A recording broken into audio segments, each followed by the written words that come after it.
sou Milka Martins, sou trabalhadora doméstica desde os 7 anos de idade, vim do interior com a proposta de estudar.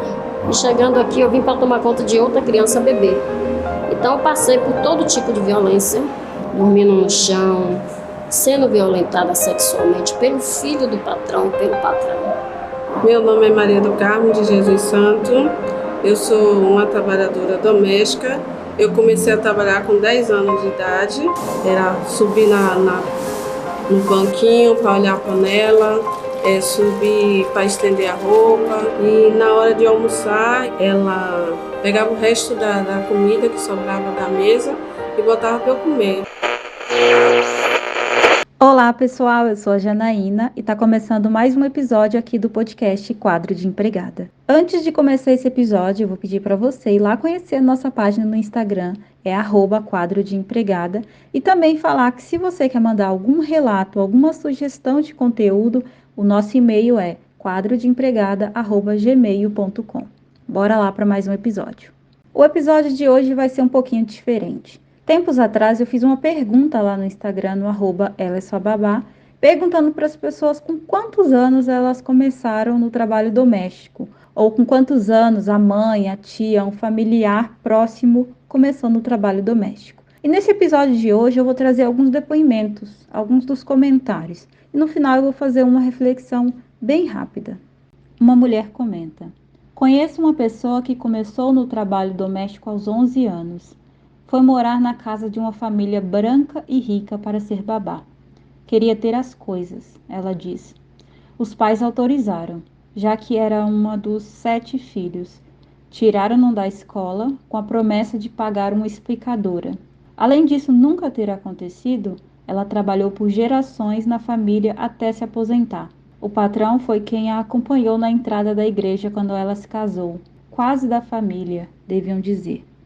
Outra pessoa diz: minha mãe foi aos 9 anos. Foi a forma que teve para sair da fome em Minas Gerais e veio para o Rio de Janeiro morar com uma família. Diz que quando comia um bife, chorava escondida, porque sabia que os pais e irmãos não tinham que comer. Tratada como se fosse da família, só conseguiu estudar até a 7ª série. E só saiu de lá quando conheceu meu pai e largou o trabalho doméstico na casa alheia para cair no trabalho doméstico da própria casa. Não voltou a estudar. Teve filhos, história como de tantas e tantas outras. Minha mãe foi colocada em uma casa com 7 anos de idade, com a promessa de uma vida melhor. Foi colocada para o trabalho doméstico. A dona da casa colocou ela para cuidar do leite, até ferver. Ela nunca tinha visto antes. O leite ferveu e derramou, e ela seguiu olhando como foi mandada. Apanhou uma surra da dona da casa, que nunca mais na vida ela quis saber de leite. Entre outros casos de violência que viveu durante toda a vida, ela e algumas irmãs que também foram para a casa de donas ricas com a promessa de serem bem cuidadas. Uma outra mulher comenta: comecei com 11 anos e assim está sendo até hoje. Mas na minha família o ciclo se quebrou. Nem eu e nem as minhas irmãs permitimos que nossas filhas seguissem esse caminho. Fui adotada aos 10 anos de idade. No segundo dia na casa da minha nova família, me ensinaram a lavar o banheiro. A partir daí fui escravizada por eles. Fazia todo o trabalho de limpeza, além de cozinhar e cuidar do neto dos meus pais adotivos. Tudo regado a muita violência física e verbal. Comecei como babá de 2 irmãos, aos 10 anos. Desde a primeira semana, a dona da casa já pediu para limpar os calçados. E aí, passar um pano no banheiro, dar uma organizada na casa e, às vezes, deixava as crianças sem comida. Eu tinha que inventar um lanche. Ganhava R$ 50 por mês para trabalhar todo dia meio período. Era babá, mas acabava mais limpando que cuidando deles. Minha mãe veio do interior do Piauí com 16 anos e, se não estou enganada, começou a trabalhar em casa de família com 17 anos. Ela me contou um episódio que até hoje me angustia. Parece uma coisa tão boba, mas para mim tem muito significado. Certa vez, a família com as crianças foram para o parque de diversões. Acho que era o Play Center. e minha mãe, como boa babá, foi de roupinha branca para mostrar que era a babá. Mas ela ficou deslumbrada com os brinquedos, louca para brincar em qualquer um. Mas a única coisa que ela fez foi ver os outros se divertindo. E na minha adolescência, ela me concedeu o privilégio de ir em parque de diversões, nos passeios da escola. Nessa época, ela trabalhava em uma empresa, como ajudante de serviços gerais. E mesmo estando super apertada de grana, ela se esforçou para que eu pudesse me divertir. Hoje ela é pensionista, trabalha como babá. As pessoas a tratam muito bem, mas ela vive acreditando que ser tratada bem é um presente. Eu comecei com 9 anos. Fui levada para a casa da patroa da minha tia, com a promessa de que essa patroa, esposa de um vereador e professora aposentada, me daria melhores oportunidades para estudar, pois meus pais não tinham essa condição. Nós morávamos numa ocupação em situação de muita pobreza. Porém, quando eu cheguei na casa da tal senhora, trabalhava exaustivamente, era maltratada, não recebia pagamento e os materiais escolares e roupas que ela me deu eram muito velhos. Além disso, eu não podia conversar com ninguém e essa ordem se estendia até quando eu estava na escola. Minha mãe e minha tia, na década de 70, começaram com 9 e 6 anos de idade, respectivamente. Minha mãe era contratada, minha tia ia porque não tinha com quem ficar e acabava desenvolvendo o serviço também, mas só minha mãe era remunerada e, pasmem, ou não, na casa de gente famosa e de alta classe, que dizia que falava para o povo. Minha mãe foi morar de favor na cidade, aos 12 anos. O intuito do meu avô era que ela pudesse estudar. Na casa, em troca de favor, ela precisava limpar a casa e cuidar das filhas da dona. Precisava lavar, cozinhar, arrumar as crianças e pôr a mesa do café da manhã. Isso antes mesmo de poder ir à aula. Aos 17 anos casou. E como muitos nordestinos, à época, foi para São Paulo tentar melhorias de vida. Ela conseguiu opções em outras áreas de trabalho, mas sendo mulher e mãe, o trabalho doméstico não remunerado seguiu sendo regra. Meu primeiro emprego foi como empregada doméstica na casa de uma prima que tinha mais posses. É engraçado que não me lembro de receber salário. Ela me dava uns trocados. Eu tinha uns 12 anos. Lembro de uma outra casa que eu trabalhei. Já tinha uns 14 anos. E o que me marcou nessa casa era o fato da dona da casa deixar uma panela de carne cozida para eu dar para o cachorro dela. E eu comia um pouco daquela carne, sem ela saber. Minha mãe começou aos 13. Saiu de onde morava, porque na escola só tinha até a 4ª série. E ela queria prosseguir com os estudos. Chegou numa cidade maior e ficou trabalhando de doméstica, em troca de comida e um lugar para ficar. Estudava à noite e para fazer as tarefas usava a luz da geladeira para não incomodar a família com a luz da cozinha acesa de madrugada. Bom, eu trouxe essa série de relatos aqui para a gente pensar essa falsa noção de que muitas pessoas têm de que o trabalho doméstico é uma escolha, que a pessoa teve várias oportunidades, mas ela optou por entrar para o mercado de trabalho na função de empregada doméstica, o que obviamente é uma mentira. É uma mentira porque, se a gente observar, grande parte das pessoas que estão nessa função, que estão há muitos anos, há 20, 30, 40 anos principalmente, entraram ali ainda na infância, ainda na adolescência, sendo submetida ao trabalho doméstico infantil.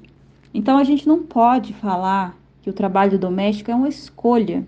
Talvez tenha lá algumas pessoas que realmente tenham escolhido entrar no trabalho doméstico. Talvez existam esses casos de exceção.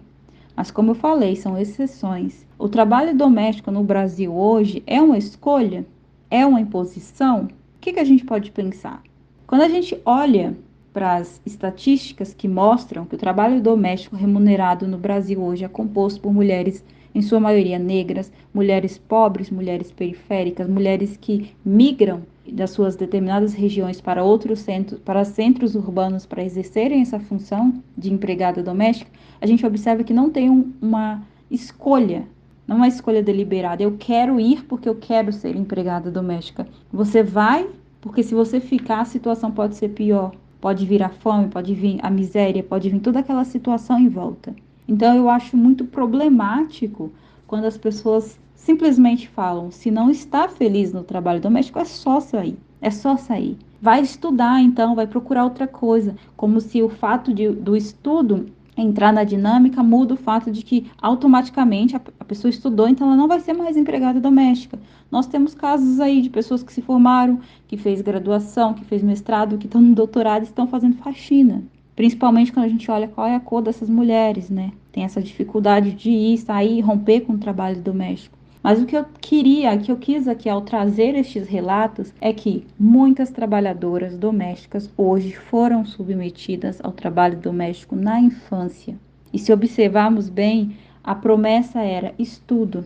Os pais acreditavam, os pais que não tiveram acesso à educação formal, acreditavam realmente que ao enviar, ao permitir que os filhos fossem para essas casas trabalhar, ajudar, porque é sempre colocado como ajudinha, apoiar ali a família, a patroa, o patrão, elas iam ter uma oportunidade de estudo, elas iam melhorar a condição de vida delas, coisa que eles não puderam fazer. E aí, através dos relatos, o que a gente percebe? A primeira medida é tirar essa criança da escola, é fazer com que ela não tenha contato direto com a sociedade. Essa noção de escolha, essa noção de que você tinha oportunidades e você só não fez outra coisa porque você escolheu ser babá, essa é uma noção muito falha. Eu não estou aqui criticando, dizendo que os pais são responsáveis por terem deixado.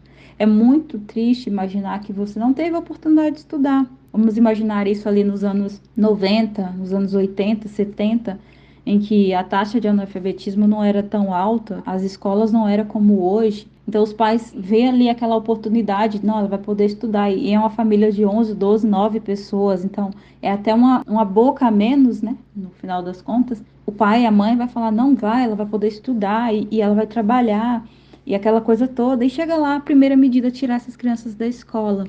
E isso entra em um assunto que eu já comentei antes. A partir do momento que essas crianças são tiradas da escola, do convívio com a sociedade, está muito mais propenso a elas serem submetidas ao trabalho análogo à escravidão, a permanecerem ali, a sofrerem as violências que elas estão sendo expostas, né? Então, este episódio foi para trazer um pouquinho dessa discussão. O trabalho doméstico, as trabalhadoras domésticas que estão, principalmente essas que estão aí há muitos anos nessas funções, elas tiveram realmente o poder de escolha, aquela autonomia de dizer, eu tenho 20 opções de profissão, mas eu quero ser empregada doméstica? Ou foi essa situação, as injustiças sociais, as desigualdades que estavam ali ao redor dela, que empurraram ela para o trabalho doméstico? O que vocês pensam sobre isso? Bom, pessoal, este é o episódio de hoje. Comentem aqui, votem nas enquetes, dizendo o que vocês acharam deste episódio. Caso vocês queiram também mandar relatos, caso vocês queiram deixar sugestões, é só enviar e-mail para o quadrodempregada@gmail.com. Eu espero vocês numa próxima oportunidade. Tchau!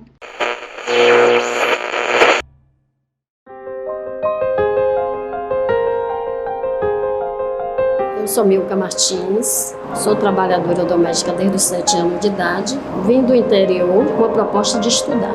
E chegando aqui eu vim para tomar conta de outra criança bebê. Então eu passei por todo tipo de violência, dormindo no chão, sendo violentada sexualmente pelo filho do patrão e pelo patrão. Meu nome é Maria do Carmo de Jesus Santo, eu sou uma trabalhadora doméstica.